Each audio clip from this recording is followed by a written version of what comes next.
Warning, warning. Proceed with caution. Hazardous conditions ahead. Slippery when wet. Watch for falling objects. Prepare yourself for entering the mind and thoughts of Mark Herbert Schmidt. 20 minutes to leave your mark.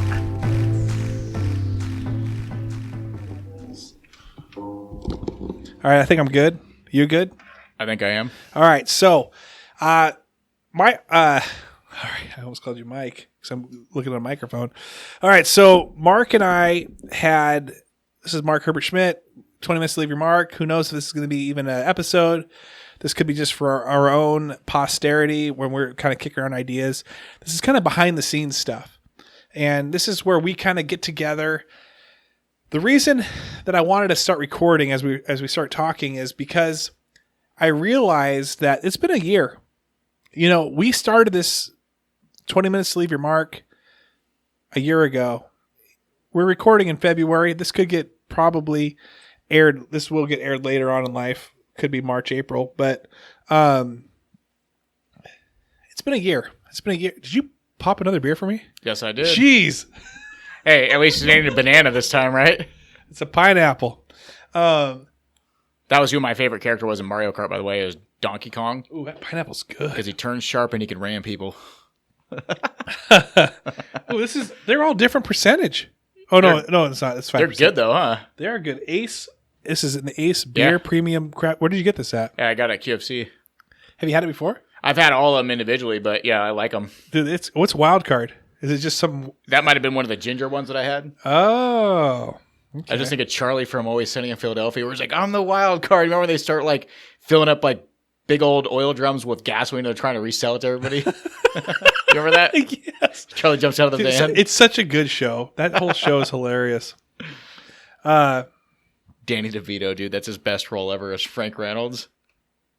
I mean, I think he's never found a bad role. He's always finding great roles. My love for him went through the roof when Always Sunny came out. Oh, really? I always remembered him from Taxi. Yeah.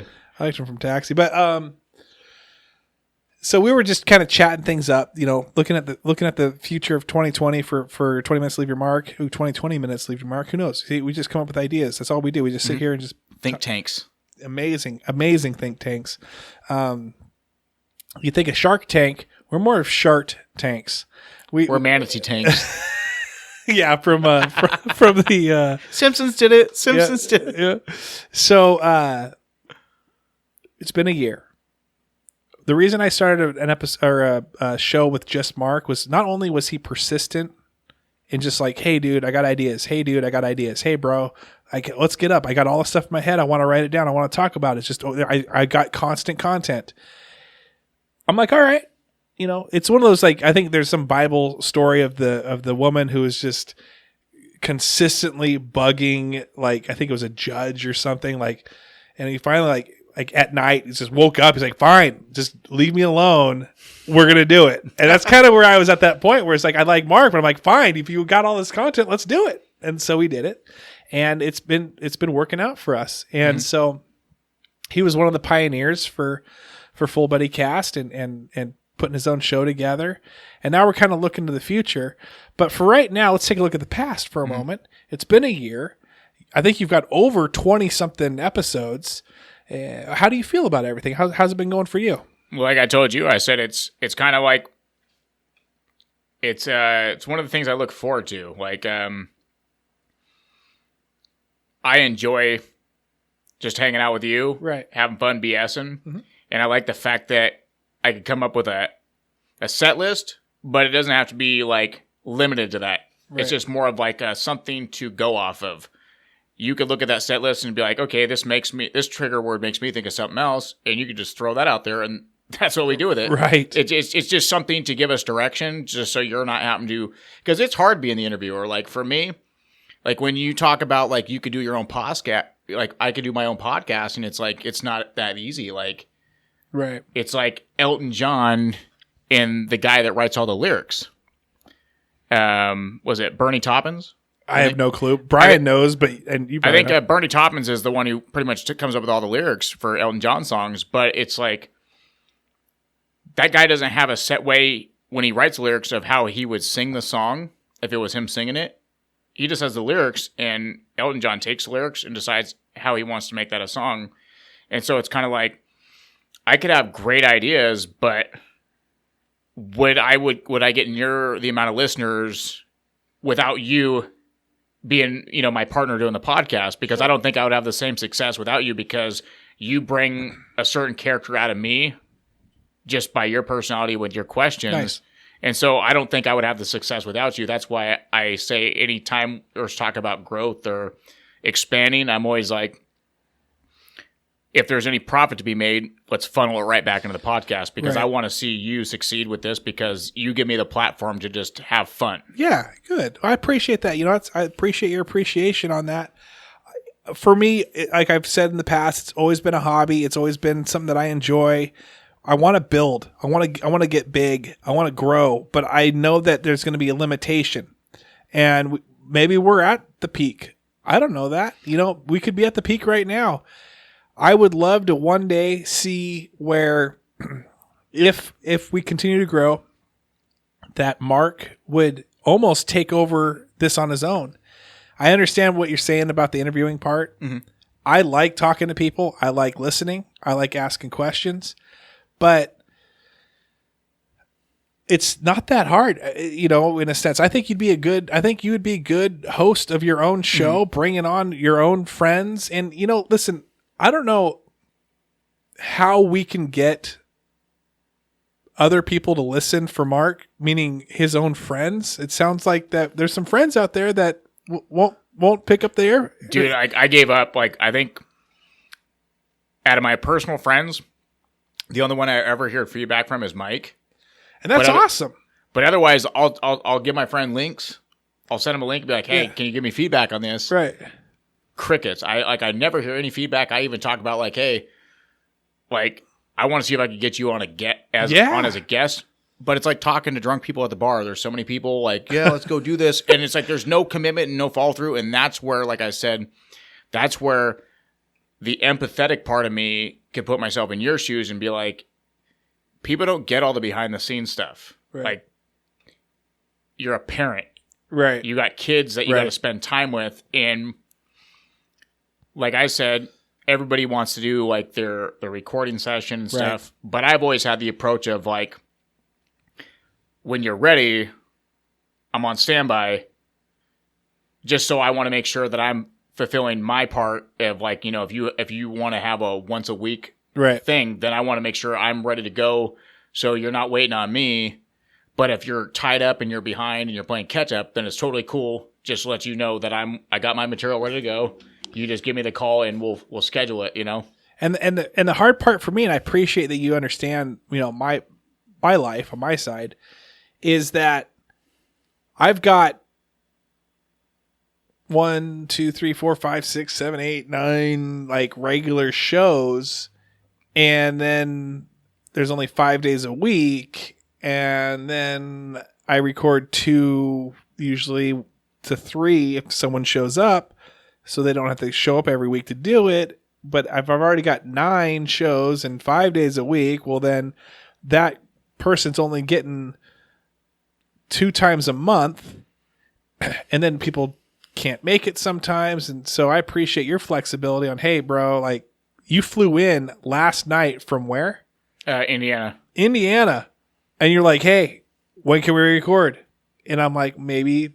I woke up this morning. I saw the message this morning. And when it comes to messages, anyone who messages me, I appreciate it. But I want you to know that for whatever reason, I check these messages and then I just forget about them. And so I go back in and look at them again. Because I think you landed last night. Well, you texted me before I got on the plane and you said you busy tonight or something like that. And I'm like, I'm actually in Indiana. And then when I got service, I said, just let me know when you're ready to go. Right. And I'll make it work. And he was available today and we went with it. You don't work today. And was that a work trip that you came back from? Yeah. You get paid for all that? Well, I didn't have to use vacation time. It counted as my work hours. Oh, so nice. That was nice. So you didn't have any overtime, but you didn't have to use any vacation Exactly. time. That's great. So, but anyway, it's like people, I understand that, people have lives and I have lives and you have a life. But when it comes to editing and this and that, like I enjoy it. This is my hobby. I just like that people are interested. Well, you want to continue to enjoy it. Right. Because when it gets to the point where there's more, when the stress outweighs the enjoyment, then it gets to the point where you dread it and it's no longer fun. And I'll give you a perfect example. I love stand-up comedy, but there's certain comics that never want to play stadiums. And it's because once you go to the stadium versus the comedy club, the vibe is just not the same. Like when you have a small, intimate crowd and you get to mess with them and you see everybody's facial expression, not just the front row, it's completely different. And if your podcast stays small time, as long as you enjoy it, that's all that matters. Because if you don't enjoy it anymore, you might as well just put the nail in the coffin and call it good, because you can't get to the point where you no longer enjoy it. And so I'm a little nervous on that, with the enjoyment factor. I enjoy it. I love this. I love it. It is fun for me. But last year, if you can go back in the records, you can see that I didn't release hardly anything, I think, in April or May.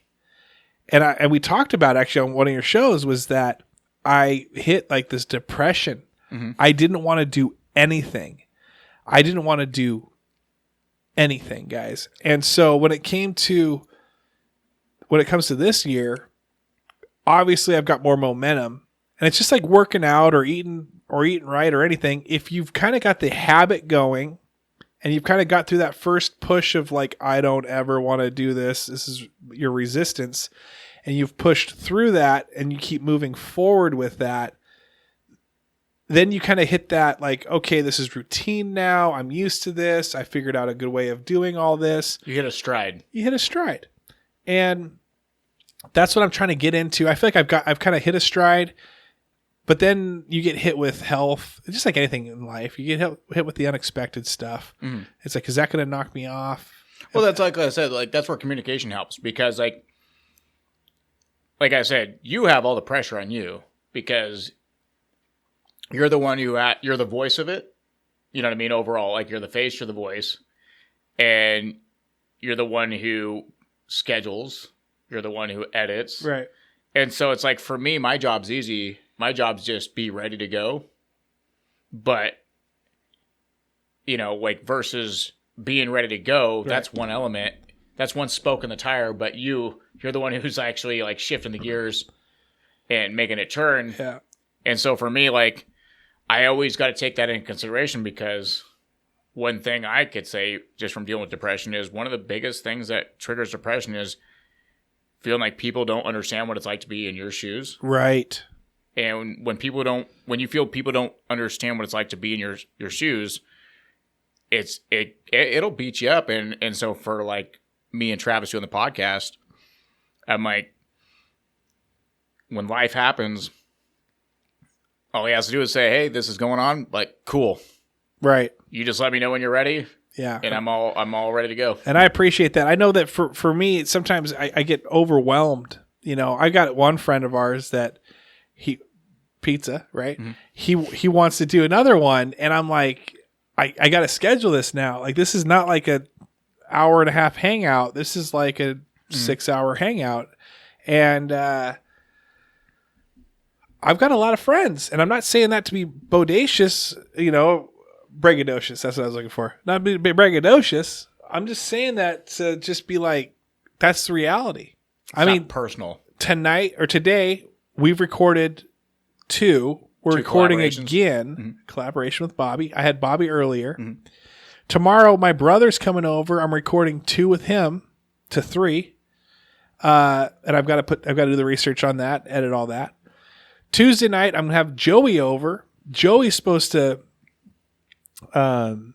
bring a friend, so I'm going to record with him. Mm-hmm.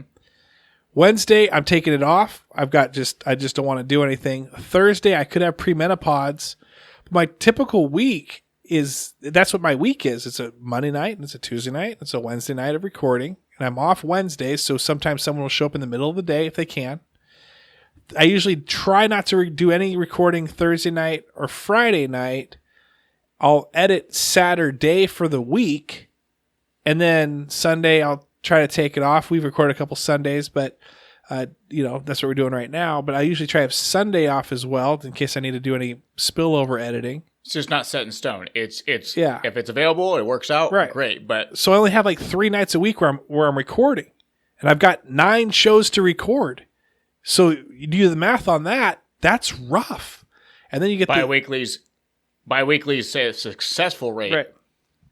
And to get Mark on here, I'm sure he wants to be on here, and I'm just using Mark as an example, but I'm sure everyone wants to be on here once a week.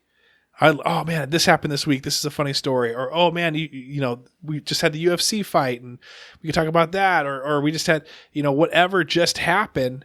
And I'm like, dude, I would love to talk with you on this. Believe me, I would. I am not trying to put you off. I'm not talking about you. I'm talking about everybody.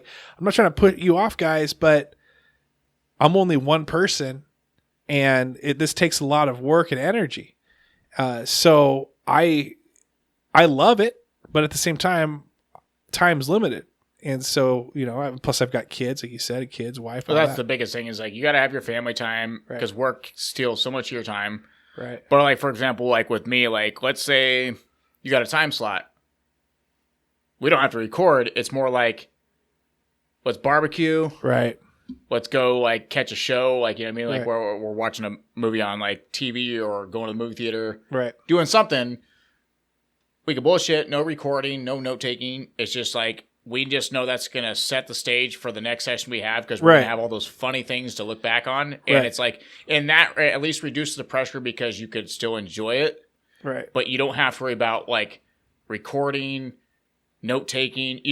There's no homework to do. It's just like you just sit in class and when your attention span goes, you just do like Fletcher Nelson and Merle and you go outside and play hacky sack and Miss Frank.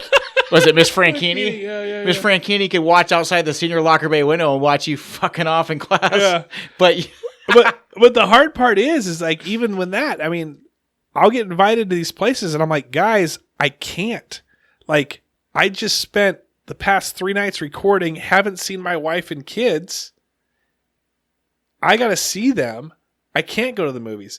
I can't go out to the bar. I can't go, like, maybe I can, maybe I can't. It's always hit and miss. And so I always feel bad. But the point is, I know your why. I know your why, and I know you, and I know your why because we've had some real conversations. Right.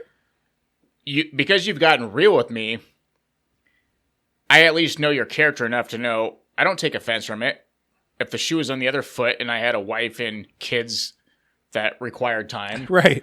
Like, how can I blame this person? Because if the family life ain't successful, the podcast ain't going to be successful. Right, exactly. Your head's got to be in the right place. Right. And that everything complements the other and everything ties together. And so it's kind of like the success would never be any, like there would never be any success of the podcast if he ain't putting time aside for his family. He ain't putting time aside for just his own mental health of unwind and relax, and it all plays a factor, and you gotta factor that in. And so, like I said, if we don't grow past a certain point, that's fine because to me, it's just having fun with my friend. Right.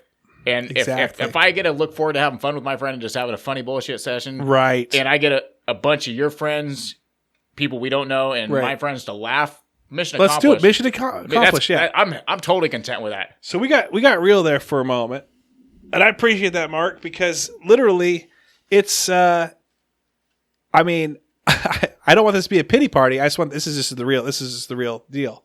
I only have so much time, so appreciate everybody being very just conscious of that. It's not a diss if you guys invite me out and I say, hey, can't do it.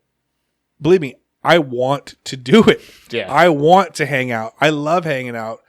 I just am unable to because if I could clone myself, or hey, one of these days, if we grow and grow and grow, I'll have a producer edit it, and I don't have to edit anymore. You know, you got to be selfish to some degree. Right, exactly. So, all right, so now let's just jump in. There's some topics here that we haven't hit on yet.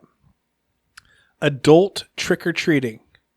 Okay, so Mike, one of the friends that actually listens. Can we bring him on at some point in our lives? He lives in California, so unless he's visiting, Maybe we'll call him up one of these days. I'll say next time you're planning a trip out to Washington, let me know so we can schedule in advance when we get you on. Because Where does Mike live at? He said California, north, south, east, west? I feel like a douche right now. I can't remember if he said he moved or not. I think it was like San Diego or San Francisco. Okay. I think last time I remember. San something. San Jose. They like rice-a-roni. That's how I know. Dude, he was telling me about this one time he went to Disneyland and he booked a trip with his girlfriend. And at the time, he didn't realize it was during like gay days, right? Oh, they're having to wear. It was like gay season for like Disneyland, and that's no disrespect to anybody. Not a disrespect, but it's just you're booking this stuff. You don't think about that. And he said he went in the gift shop, and this guy's like, he put on this hat, and he's like, "Look at me, I'm Peter Pan." And he's like, "You're not Peter Pan, you're Rufio." But Random Mark story. but no, like me and Mike, we go way back. He was one of my first friends when I moved to Enumclaw. Nice. I still hang out with his brother from time to time, but his brother's got a work schedule that's more conflict. Kind of same thing what we were talking about with Travis. Like he works a night shift, his wife works a different shift, and so it's hard to hang out with him because we got conflicting schedules. And I know that when he has spare time, you got to hang out with your wife. Like you can't just not hang out with your wife, you know, when you're working. But Mike's one of them friends that like, he gets how my mind works. So he already knows where I'm going to go with it, essentially, compared to most people. And that's why he always says, just unleash it, just unleash it. Just unleash it. Happy hours. Well, that's what I was saying. It's like, it's one thing to just give me a set list on a podcast, but if you ever hang out with me one-on-one and have some drinks in the right environment, it's the cork's popping out. It's going to be that champagne bottle. Like, but me and him, we went trick-or-treating over in his neighborhood one time, right? Mm-hmm. How old? Dude, we were in our 20s, man. No costumes. Wait, so you guys went trick-or-treating in your 20s with no costumes? Yeah. Did anybody look at you like are you going to rob us? Okay, I'll give you the most common response is when they opened up the door to the kids trick-or-treating before us, they thought we were the uncles or dads waiting for them to come back to the sidewalk. And so when we knocked, they're like, where's your kids at? We're like, dude, we don't got no kids, man. It's just us. We're like trick-or-treat, right? We are the kids. And they're like, who are you supposed to be? And I'm like, I'm Matt Damon. And Mike's like, I'm Colin Hanks. Dude, we got so much candy, dude. We got like triple the candy I've ever gotten trick-or-treating as a kid with a costume. Dude, we got airplane bottle shots. We got beers. Like, they hooked us up with alcohol. They thought it was so funny that we had the balls to trick-or-treat with no costume at that age. It was awesome. And did you get a lot of candy? Like I said, like 3 times as much. That's insane. Let's put it this way. When I did a paper out when I lived in West Seattle, I had 2 paper outs before I moved here. Yeah. I would hit every house on my paper out. I don't care. It was till like 2 o'clock in the morning. By the time it was 2 o'clock in the morning and the lights are out and you wake them up, they just give you the rest of their candy because they don't want anybody to fuck with them, dude. I'm like, yeah, this makes up for all the times you sent your kid to the door and told me that you didn't have. Yeah. Like, dude, when I used to collect for paper out money, like, you'd hear the parent go, tell them we're not home. And it's like, dude, I just heard you tell your kid to say you're not home. Right. Like, I know you're home. And that's why we switched to pay by mail because of assholes like you. Oh, yeah. Automatic direct deposit. I used to sell newspapers for the King County Journal. Nice. When I used to be the guy at the grocery store, Safeway or Fred Meyer or QFC, I'd have the booth, had the Ichiro. Hey, let me see if I can remember my pitch. You like having, or you read let me start out again. Okay, you walk up, I hand you like free paper? Yeah. What's this all about? And I say, you know how the Sunday paper is like $1.50, right? This is back in the day. $1.50, right?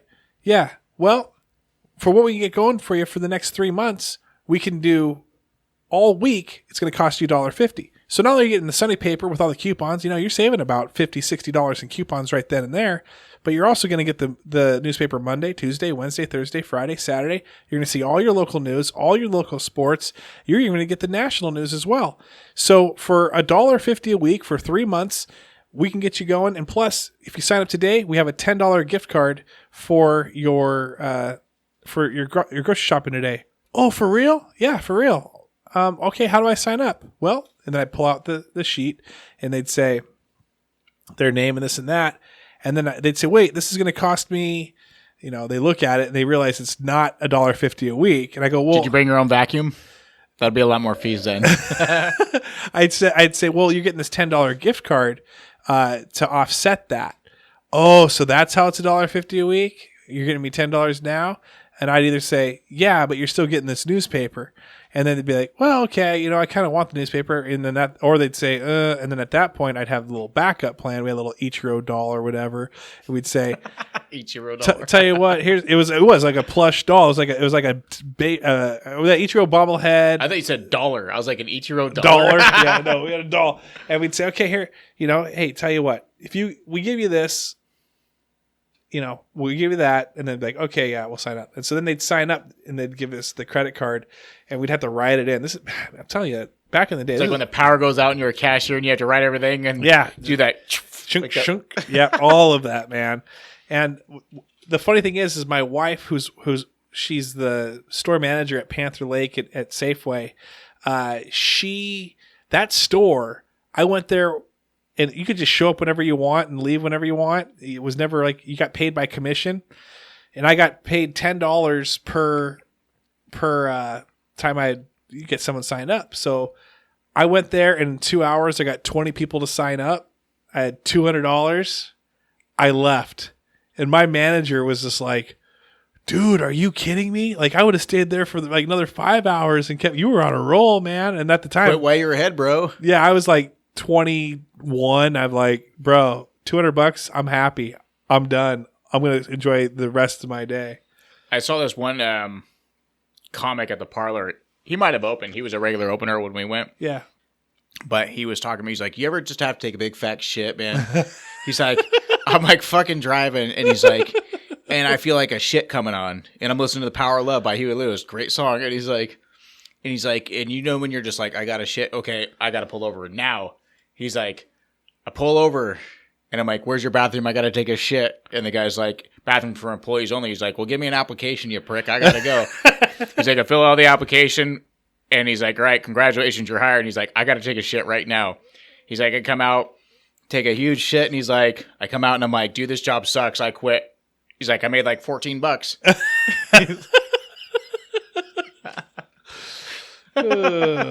Snap into a Slim Jim. Okay, this is kind of more like payback for Mike since he's the one who has the stories attached. So me and Mike went to this thing. It was like a Rite Aid exhibition center thing. It was like, when they used to have the tent over by Safeco or Kingdom? Yeah. It was like back then. You bring in like a can of food and you get in free entry. Right. And the celebrities there, I think at the time, were like China, Danny Glover, and Macho Man Randy Savage. Oh, wow. So me, my brother, and Mike, we go to this, and when I get to meet Macho Man Randy Savage, I think I had him like sign my Gone Fishing VHS, copy of that movie. Yeah. And then I had a Polaroid camera, and this is not meant to be rude or racist or nothing, but because he's black and it was a shitty camera, I couldn't even see him in the picture because of lighting. So I just have an autographed picture of him that they hand out at the booth, but like my picture, right, worthless. But they had a Q&A thing with Macho Man Randy Savage, and everybody's asking him like the most cliche questions, like, who's the hardest guy you wrestled, or like, what do you like more, WCW or WWF? And I'm like the last person in line that gets to ask a question, and anybody else behind me is like shit out of luck. Yeah. And you ever see Ready to Rumble with David Arquette and Scott Can? Where they're like the diehard wrestling fans. No. And Oliver Platt's like the guy who plays Jimmy King. He's like the wrestler that they love to watch. And the outtakes, Macho Man's in it. And there's a scene where he's like, no, I'm going to get you. And in the blooper reel, Oliver Platt like grabs him by the shoulder to pull around. And then he punches him. Well, like he accidentally punches Macho Man for real in the face. Yeah. Doesn't pull the punch. He like turns him around and socks in the face, and you just see him go, oh shit. Like I just fucked Yeah. up, right? And so I get up there for the last question, and everybody's like expecting a cliche Yeah. WC, like, and I just go, "Hey man, what'd it feel like to get punched in the face by Oliver Platt?" And it was just crickets. Like, he had no idea who I was talking about. Oh, really? No idea. And then this lady like whispers in his ear, and he's like, "Oh, that guy." He's like, he thought he broke his hand. And everybody in the crowd's like trying to find out who farted in the room. Like, they just have that bewildered look. And Mike was ready to fall on the ground laughing his ass off because he was fucking cracking up. So did he seem to appreciate that after like he realized, oh yeah, he almost broke his hand? Honestly, I don't think it meant shit to him, but it made Mike's day. Mike was just rolling because we seen that movie together. And so he knew exactly what. That's like. awesome. He's like, dude, I guarantee you, nobody will ever ask him that question besides you in his entire life. Like, he's Right. like the only time he's ever gonna hear that question is out of your damn mouth, Dude, I think those type of interviews, those type of questions are perfect, man, because they're not cliche, you know. They're very like, shows that you are a different You're actually a fan of them. sort of fan, right? Yeah. You're more of a different type of a fan than a You're a fan enough to give them the memorable question, Right. Because when you hear the same question 100 times, right. it becomes monotonous and stupid, and you don't care to answer it anymore. But when it's like Joaquin Phoenix getting all those Joker questions, he's like, I've already answered these questions over and over and over again. Right. But when you get that one curveball question, you're like, okay, like, it was a stupid question, but at least I can't forget it. Have you ever watched Nardwar? Have we talked about this before? Go YouTube it. His name is Nardwar. He's been around since the 80s, early 90s.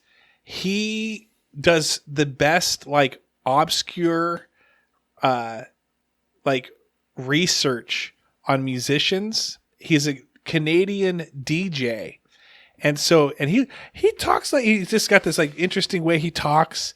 Hi everyone, this is Nardwar. And he will just bring up like they have, it's I forget what DJ record store it is, but anyway, he has all these vinyls, and so he'll pull out these vinyls and he'll like, hey, this is yours.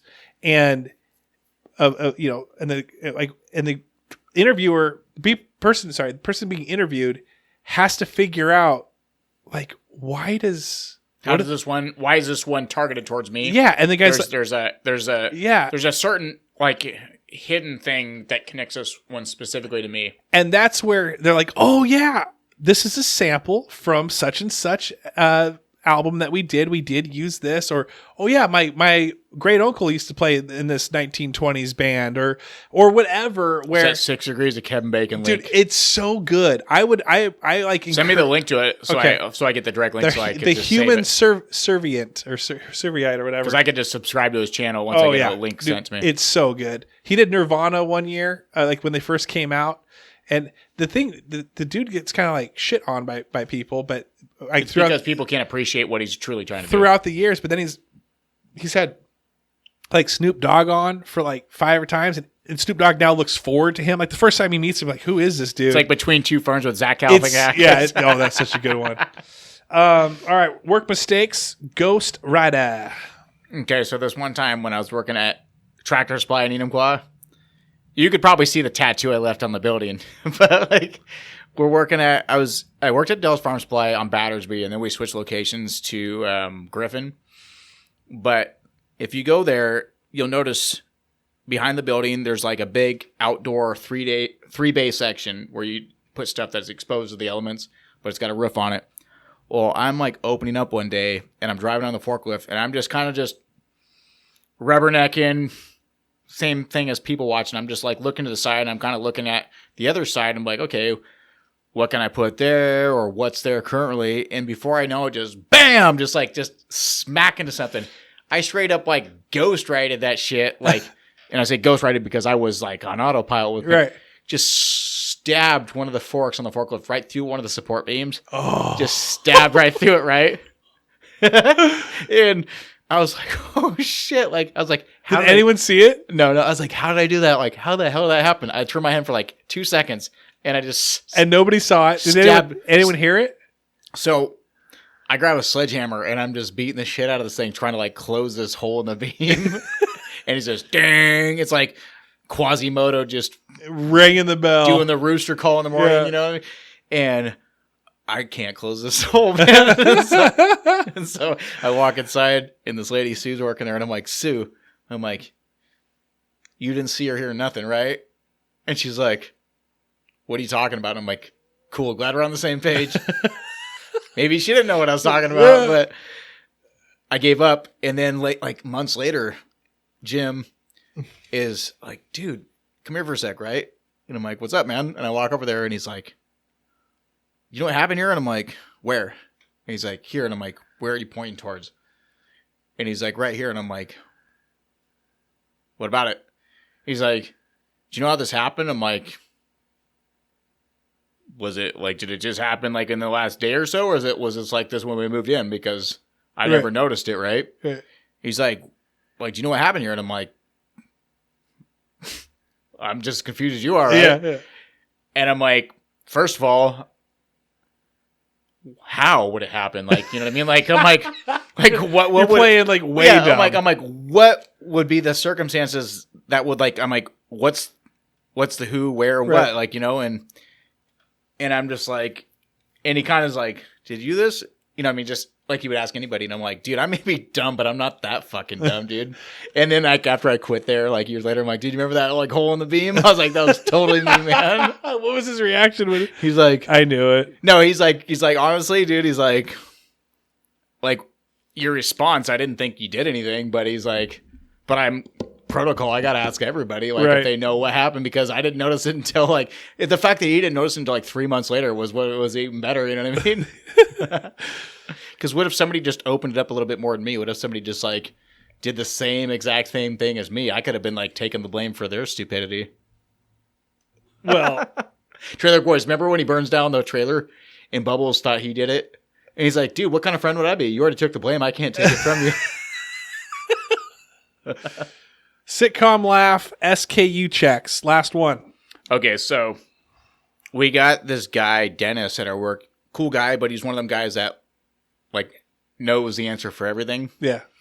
And a lot of coworkers, it irks them. Like when they'll like somebody will ask a question, they'll respond to it, and then he'll like will elaborate. Well, it's actually 3 bays down, 2 layers down. You know what I mean? Like he'll get more detailed, and it's just kind of like, great, like we already know, dude. Easy, buddy. Right. And so I told Jim, I was like, dude, find that like sitcom laugh soundbite, and every time he like cracks a joke or says something, just like play it over the you know, the speaker, like, you know, on our like little mics. Yeah. So like he'll ask a question, and it's like, ha, ha, ha, ha, like it'll be like the sitcom laugh, right? But what I used to do is like, we used to have like cashiers that like, can I get a SKU check? Or like an employee will be like, can I get a SKU check? And then the cashier will ask. And so I found this soundbite, and I would get it paused, ready to go, just for the specific part. Uh-huh. And so I'll play it for you, but I'd be like, hey, can I get a SKU check? And they're like, go ahead. Establish a security code for access to all functions previously so just ignore this first part. Enter code. 17346732147 Charlie 32789777 643 Tango 732 Victor 7311788 732 47678976 Lock. I do that though, and you'd always have to wait like that time of the day when the manager went home for the day, and you didn't have to worry about like them having no sense of humor and getting pissed off. I think Brian said that same code in like, I guarantee one of his. I don't know if that was from Deep Space I think Nine, he knows everything. I think he knows dude, that. That's gonna get the like from him, dude. Absolutely. All right. Well, everyone, thanks for listening. You gonna close us out? Yeah, we got again listeners from all over. We're gonna go rock on Italy, roll over Switzerland. It's either Nerf or I don't know. nothing. Okay. It's Nerf or nothing. Okay, we won't do that one. I like the shake and bake one. That was good. We're not gonna do that one. All right. So rock on Italy. Roll on Switzerland. Not roll over Switzerland. Roll on Switzerland. McDonald's. I'm loving it. Hold on. Wait. Before that, what's I was gonna do that. Greyhound. Leave the driving to us. I don't know these. All right, everyone. Thanks for listening. Take care. Thanks, Mark, for coming in.